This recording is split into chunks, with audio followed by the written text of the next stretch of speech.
जय हिंद दोस्तों। मेरा नाम देवेश चौहान है और इस आपके चैनल पर इंफॉर्मेशन हब में आपका हार्दिक स्वागत है।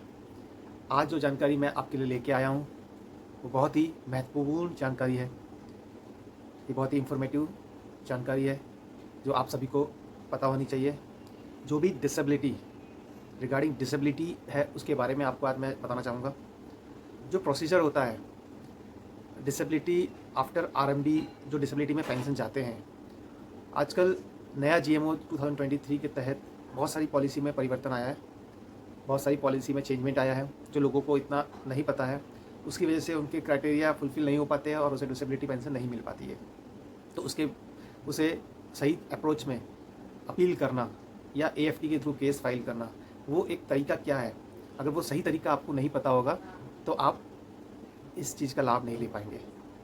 हो सकता है आगे चलकर आपके साथ वाले भाइयों को जिन्होंने सही प्रोसीजर फॉलो किया है उन्हें मिल जाए और आपको ना मिल पाए या आप रह जाएं। सिर्फ एक प्रोसीजर जो होता है उसको सही तरीके से फॉलो करना होता है, स्टेप बाय स्टेप। सभी का टाइम लिमिट्स होता है, उन टाइम लिमिट्स के अंदर आपको वो चीज़ करनी है, तभी जाके इसका लाभ आपको इन फ्यूचर मिल पाएगा। चलिए दोस्तों, तो अब ज़्यादा विलम्ब ना करते हुए मैं इस वीडियो को, जो भी जानकारी है, उसको शेयर करता हूँ। तो सबसे पहला प्रोसीजर क्या रहेगा, सबसे पहला स्टेप क्या रहेगा। आपने आरएमबी करवाया, आरएमबी के दौरान आपकी डायग्नोसिस के ऊपर कुछ असेसमेंट, आपको परसेंटेज दिया गया, आपका डिसेबिलिटी का कुछ असेसमेंट किया गया। वो 20% से ऊपर भी हो सकता है, 20% से नीचे भी हो सकता है।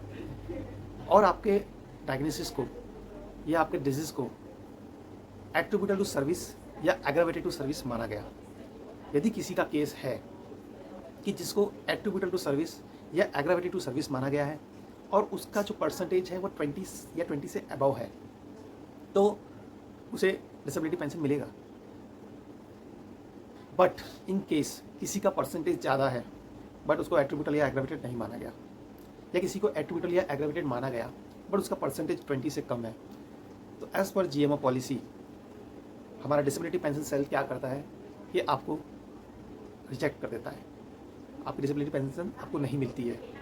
बट इस चीज़ को हमें प्रूफ करना है, हमें सिर्फ यही प्रूफ करना है कि हमारी जो डिसेबिलिटी है वो एट्रीब्यूटल या एग्रावेटेड टू सर्विस है। और इसे प्रूफ करने के लिए मान लीजिए आपको आपके आरएमबी होने के बाद में आप जब पेंशन जाते हैं तो आपको एक रिजेक्शन फॉर्म या रिजेक्शन स्लिप दी जाती है जिसमें बोला जाता है कि यू आर नॉट एट्रीब्यूटल या नॉन एग्रावेटेड टू सर्विस, तो आपको डिसेबिलिटी पेंशन नहीं मिलेगी। उस केस में आपको क्या करना है उस केस में आपको क्या करना है, आपको जिस दिन आपकी स्लिप जो मिलती है या आपको फॉर्म मिलता है रिजेक्शन, उस दिन से 6 मंथ के अंदर अंदर आपको क्या करना है कि आपकी appeal number 1 disability pension cell को अपने रिकॉर्ड में देनी है।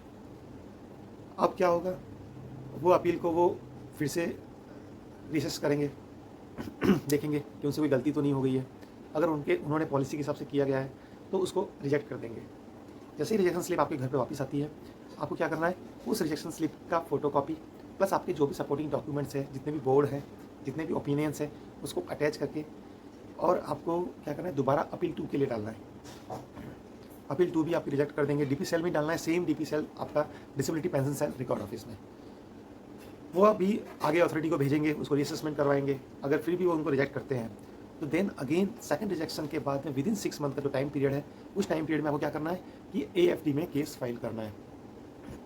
अब एएफटी में केस जब भी एक्सेप्ट होगा आपका रिजेक्ट अपील नंबर 1 दिया गया होगा, अपील नंबर 2 आपने किया होगा, देन आफ्टर वो एएफटी आपका केस को एक्सेप्ट करेगा। अगर किसी बंदे ने अपील 1 या अपील 2 नहीं किया है, डायरेक्ट एएफटी में गया है, तो उसे एक्सेप्ट नहीं किया जाता। This is the proper channel और ये प्रॉपर फॉर्मेट है जिसके तहत आपको appeal 1, appeal 2, then after AFT आता है। नाउ अगेन एएफटी पूरा एसेस करेगा, सब कुछ देखेगा।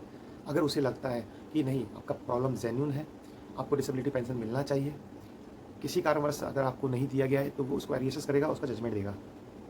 अगर आपको वहाँ जजमेंट में डिसेबिलिटी पेंशन देने के लिए बता दिया जाता है तो आपकी पेंशन पीसीडीओ को बता दी जाएगी और वहाँ से स्टार्ट हो जाएगी। बट अगर इन केस एएफटी भी रिजेक्ट करता है, देन आफ्टर आपका केस क्या होगा, आप हाई कोर्ट या सुप्रीम कोर्ट में फाइल कर सकते हो, उसको चैलेंज कर सकते हो आगे। कभी कभी क्या होता है कि एएफटी आपको डिसेबिलिटी पेंशन सेल देने के लिए बोल देता है, पूरा असेस करता है, वो आपको पूरे पोस्टिंग डिटेल चेक करता है कि आप मेडिकली सेफ 1 भर्ती हुए थे बट अब आप डिसेबिलिटी में जा रहे हो, तो वो पूरा का पूरा आपका पूरा जर्नी जो होती है आपकी सर्विस को चेक करता है, आपकी पूरी पोस्ट डिटेल चेक करता है, आपके डायग्नोसिस के बारे में स्टडी करते हैं, उसके बाद में एज़ पर पॉलिसी जो भी उनको होता है उस हिसाब से वो जजमेंट देते हैं आपका। बट अगर जजमेंट आपके फेवर में नहीं होता है तो आगे उसको आप फर्दर चैलेंज कर सकते हो। अगर AFT आपके फेवर में जजमेंट देता है तब भी क्या होता है, सेंट्रल गवर्नमेंट क्या करती है, उसको आपके केस को चैलेंज करेगी high court then after supreme court में। बट मैक्सिमम चांसेस ये होते हैं कि अगर AFT ने फाइनल कर दिया देन आफ्टर वो आपको मिलना ही मिलना है। ठीक है दोस्तों, तो ये जानकारी बहुत ही महत्वपूर्ण थी। बहुत से लोग जो हमारे भाई हैं, फौजी भाई हैं, वो डिसेबल होकर डिस्चार्ज जा रहे हैं और उनको उस डिसेबिलिटी का लाभ मिले, तो इसीलिए मैं ये जानकारी शेयर कर रहा हूँ। आप इस वीडियो को ज़्यादा से ज़्यादा शेयर करिए और चैनल को नया है सब्सक्राइब करिए, लाइक करिए, ताकि मुझे मोटिवेशन मिले और मैं ऐसे ही नए नए इंफॉर्मेटिव वीडियोस आपके लिए लाता रहूँ। थैंक यू दोस्तों, धन्यवाद, जय हिंद, जय भारत।